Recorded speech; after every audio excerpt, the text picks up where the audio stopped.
उत्तराखंड विधानसभा भर्ती में बड़ा खुलासा हुआ है। मुख्यमंत्री के पीआरओ विनोद धामी की पत्नी को मिली है नियुक्ति। मंत्री सतपाल महाराज ने पीआरओ राजन रावत को भी नौकरी मिली है। मंत्री सतपाल महाराज के पीआरओ राजन रावत को भी नौकरी मिली है। मंत्री रेखा आर्य के पीआरओ गौरव गर्ग को नियुक्ति दी गई है।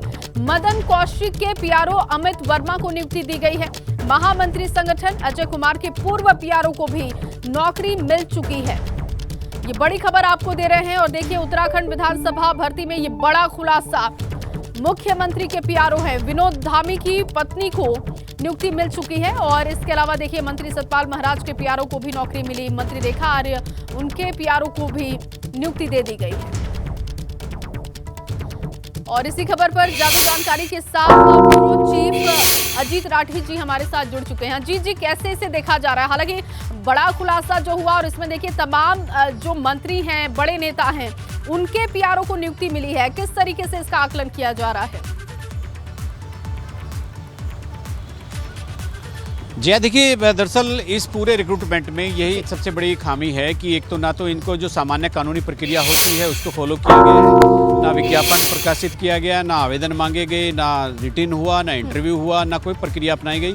और उसके बाद जो चीज़ें निकल कर आ रही हैं वो ये हैं कि जिन लोगों को रोज़गार मिला है वो प्रभावशाली लोगों के या तो पीआरओ हैं या रिश्तेदार हैं, नातेदार हैं या पत्नियाँ हैं। तो इससे क्या हो रहा है कि ये भर्ती इसीलिए चर्चा में आ गई है एकदम कि जो एक तो बगैर किसी प्रक्रिया के, बगैर किसी विधि विधान के, बगैर किसी नियम कायदे कानून के ये भर्ती कर ली गई, एक बात। दूसरा, इससे पहले इस भर्ती की जिम्मेदारी जिस एजेंसी को दी थी वो करोड़ों रुपए शुल्क आवेदन शुल्क लेकर युवाओं का फरार हो गई। और तीसरा ये है कि अब जिनके नाम सामने आ रहे हैं वो प्रभावशाली लोगों के साथ या तो पीआरओ हैं, मुख्यमंत्री कहें, मंत्री कहें, पूर्व प्रदेश अध्यक्ष कहें, महामंत्री संगठन, और मतलब ये नेता तो अब छोड़ दीजिए, संघ के भी एक बड़े पदाधिकारी हैं जिनके कोटे से 2-3 लोग भर्ती हुए हैं और पूर्व मुख्यमंत्री हैं, उनके बहुत नज़दीकी हैं, उनकी पत्नी को नौकरी मिली है। तो ये जो सारा गड़बड़ झाला है, एक तो पूरी प्रक्रिया नल एंड वाइड होनी चाहिए, मतलब मान ली जानी चाहिए, क्योंकि उसकी कोई प्रक्रिया नहीं हुई, ना विज्ञापन आया, ना इंटरव्यू हुआ, ना रिटन हुआ और भर्ती हो गई। भर्ती में भी कौन लोग आए, तो मतलब ये 2 तरह का ऑफेंस हो गया। एक तो गैर कानूनी तरीके से ये एक सबको लोगों को रोजगार दे दिया गया, अपने चहेतों को रोजगार दे दिया, सबकी लिस्ट आ गई प्रभावशाली लोगों की और रेवड़ियाँ बांट दी गई। और जो यूथ था जो रोजगार की तलाश में, रोजगार के इंतजार में 5 साल से हंगामा कर रहा था कि हमारे लिए वैकेंसी निकलनी चाहिए, उसको खबर ही नहीं लगी। और इसके बाद भी जितने लोग हैं केवल वही लोग हैं जो प्रभाव रखते हैं, जो सत्ता का संचालन कर रहे हैं, जो मंत्री हैं, जो ओहदेदार हैं, सब वही हैं, उन्हीं के लोग सब लगे हुए हैं। अब चूंकि प्रेमचंद अग्रवाल विधानसभा अध्यक्ष थे तो उनके भी कुछ लोग होंगे, क्योंकि वो तो भर्ती करने वाले ही थे। फिर जिस सचिव ने, विधानसभा सचिव मुकेश सिंघल ने इस बार आदेश को जारी किया है, चूंकि सचिव को आदेश जारी करना होता है, उनकी खुद की प्रमोशन बहुत संदेह के घेरे में है, उनकी खुद की नियुक्ति संदेह के घेरे में है। अब ये इतना बड़ा गड़बड़ झाला हो गया है, कांग्रेस के प्रदेश अध्यक्ष कह चुके हैं इसकी जांच होनी चाहिए। त्रिवेंद्र सिंह रावत जो पूर्व मुख्यमंत्री हैं, भारतीय जनता पार्टी के वरिष्ठ नेता, उन्होंने कहा कि मैंने फाइल पर लिखा था मुख्यमंत्री रहते हुए कि भाई विधानसभा की भर्तियां कमीशन से कराई जानी चाहिए। लीडर अपोजिशन रहे प्रीतम सिंह कह चुके हैं, चाहे कांग्रेस का विधानसभा अध्यक्ष रहा हो या भाजपा का रहा हो, जितने भी नियुक्तियां किसी ने की हैं सबकी सीबीआई जांच होनी चाहिए।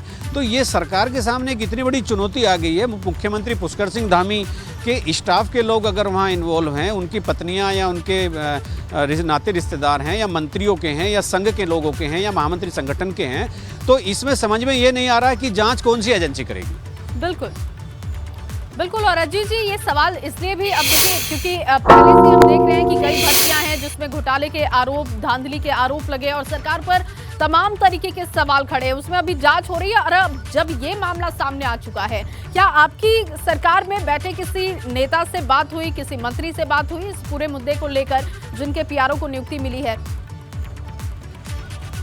देखिए, हाँ जया, देखिए हमने उनका पक्ष जानने की कोशिश की है गाने बजाए, और हमने प्रदेश भाजपा अध्यक्ष महेंद्र भट्ट के सामने भी ये सवाल रखा। उन्होंने कहा मुझे इस बात पर, इस सवाल का कोई जवाब नहीं देना है। इसके अलावा सरकार में जो बैठे लोग हैं, जो जिम्मेदार लोग हैं, उनका ये कहना है कि विधानसभा की भर्तियां उनका जुरिडिक्शन नहीं है। अब ऐसा कैसे हो सकता है कि सरकार का कोई जुरिडिक्शन ना हो? जो सरकार बजट तो देती है ना, तो जो बजट देता है वो हिसाब क्यों नहीं ले सकता? और फिर एक सामान्य सी प्रक्रिया है, संविधान जॉब का अधिकार सबको देता है। संविधान में ये प्रोविजन है कि एक जॉब अगर निकल रही है उसका अधिकार सबके पास है, सबको बताना चाहिए कि ये पोस्ट निकली है। फिर लोग आएंगे, आवेदन करेंगे, जो योग्य होगा वो चुना जाएगा। वो भी नहीं अपनाई गई।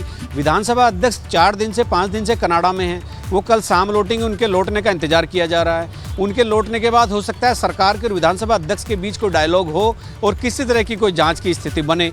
अब ये जो लोग यहाँ 72 लोग यहाँ पर 70-72 लोग लगाए गए हैं, इनको लेकर के अभी तक भाजपा संगठन या सरकार की तरफ से कोई बहुत मुकम्मल कोई ऐसा एक वक्तव्य नहीं आया है। जो मीडिया में खबरें चल रही हैं, विरोधी दल आरोप लगा रहे हैं, नेता प्रतिपक्ष रहे प्रीतम सिंह, प्रदेश अध्यक्ष कांग्रेस, तमाम जो ये बड़े आरोप लगा रहे हैं, इनका जवाब अभी तक सरकार की तरफ से किसी ने नहीं दिया है। या तो आप इन आरोपों को खारिज करो, सरकार को चाहिए या तो आरोप खारिज हो, या ये कह दिया जाए कि नहीं ये ठीक है तो फिर जांच करा दी जाए। सरकार की बिल्कुल एकदम चुप्पी जो है इस मामले में बहुत ही खतरनाक साबित हो रही है, जिसका इंप्रेशन बहुत खराब जा रहा है। सरकार ये भी कह सकती है कि विधानसभा के लौटने पर इसमें बातचीत की जाए। बहुत बड़ा मुद्दा चला गया है, हालांकि इंतजार करना होगा कि सरकार की तरफ से चुप्पी कब तोड़ी जाती है और इस सवाल का क्या जवाब दिया जाता है, कैसे इसको डिफेंड किया जाता है। बहुत शुक्रिया आपका तमाम जानकारी के लिए।